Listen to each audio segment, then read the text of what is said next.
രാവിലെ തന്നെ ഒരു വളരെ പ്രധാനപ്പെട്ട ഒരു രക്തരൂക്ഷിതമായ വാർത്ത ഇപ്പോൾ പുറത്തുവരുന്നുണ്ട്. തിരുവനന്തപുരത്ത് വീട്ടമ്മയെ കഴുത്തറുത്ത് കൊലപ്പെടുത്തി. നാലാഞ്ചിറ സ്വദേശി ഹസീനയാണ് മരിച്ചത്. യുവതിയുടെ ഭർത്താവ് ഒളിവിലാണ്. വിവരങ്ങളുമായി ശാലിനി ചേട്ടനുണ്ട്. ശാലിനി, കൊലപാതകമാണെന്ന് തന്നെയാണല്ലോ സംശയിക്കുന്നത്? ഭർത്താവ് ഒളിവിലാണെന്നുള്ള വിവരം പുറത്തു വരുന്നു. അപ്പോൾ ഭർത്താവ് തന്നെയാണോ കൊലപ്പെടുത്തിയത് എന്നാണോ വിവരം? എപ്പോഴാണ് ഈ യുവതിയുടെ മൃതശരീരം കണ്ടെത്തിയത്?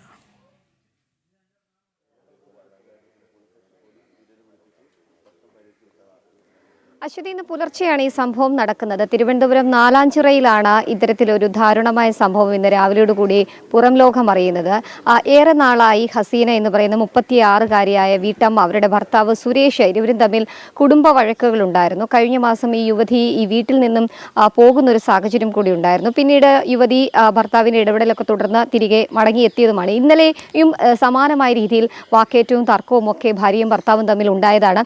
ഇത് പോലീസ് സ്റ്റേഷനിലേക്ക് എത്തിയതുമാണ്. പോലീസ് സ്റ്റേഷനിലെത്തി ഒത്തുതീർപ്പ് നടത്തി വീട്ടിലേക്ക് പറഞ്ഞു വിട്ടതുമാണ്. തുടർന്നാണ് ഇന്ന് രാവിലെ 5:30 ഈ വീട്ടിനുള്ളിൽ ഇരുവരും തമ്മിൽ വാക്കേറ്റം ഉണ്ടാവുകയും കയ്യിൽ കരുതിയിരുന്ന ഒരു കത്തി ഉപയോഗിച്ച് ഹസീന ബീവിയുടെ കഴുത്ത് ഭർത്താവ് സുരേഷ് അറക്കുന്നത്. അതിന് ശേഷം മരണം സംഭവിക്കുന്നു. സുരേഷ് കാറെടുത്ത് ഒളിവിൽ പോവുകയുമായിരുന്നു. ഇവർക്ക് 4 മക്കളുണ്ട് എന്നുള്ളതാണ് നമുക്കിപ്പോൾ സ്ഥിരീകരിക്കാൻ സാധിച്ചിട്ടുള്ളത്. 17ഉം 16ഉം ഒപ്പം തന്നെ 9 വയസ്സുള്ള 4 മക്കളുണ്ട്. 2 പേരിപ്പോൾ വീട്ടിലുണ്ട്. 2 പേരെ പോലീസ് സ്റ്റേഷനിലേക്ക് എത്തിച്ചിട്ടുമുണ്ട്. ഭർത്താവ് സുരേഷ് ഒളിവിലാണ് എന്നുള്ളതാണ് നമുക്കിപ്പോൾ സ്ഥിരീകരിക്കാനായിട്ടുള്ളത്.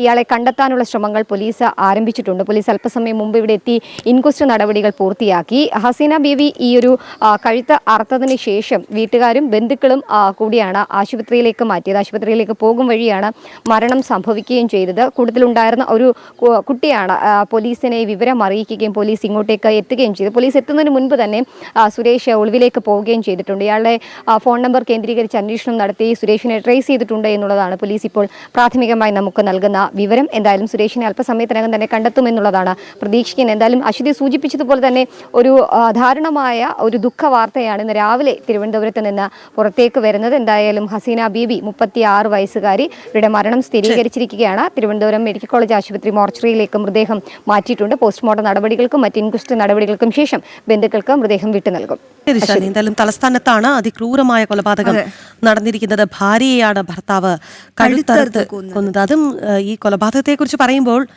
ഇനി അയാൾ പോലീസിന്റെ കസ്റ്റഡിയിലാകും, അറസ്റ്റിലേക്ക് കാര്യങ്ങൾ പോകും. 4 കുട്ടികളുണ്ട്.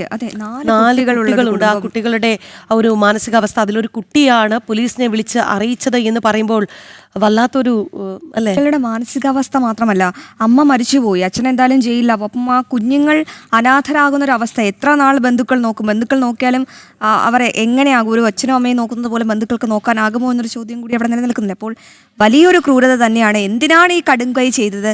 എന്താണ് ഈ കൊലപാതകവുമായി ബന്ധപ്പെട്ട മറ്റു വിവരങ്ങൾ? അതൊക്കെ നമുക്ക് പ്രേക്ഷകരിലേക്ക് എത്തണം, നമുക്കും അറിയേണ്ട ആവശ്യമുണ്ട്. എന്തായാലും വളരെ ദുഃഖവാർത്തയാണ്. അതിലുപരി ഞെട്ടിക്കുന്നൊരു വാർത്ത തന്നെയാണ് തലസ്ഥാനത്ത് നിന്നും പുറത്തു വരുന്നത്.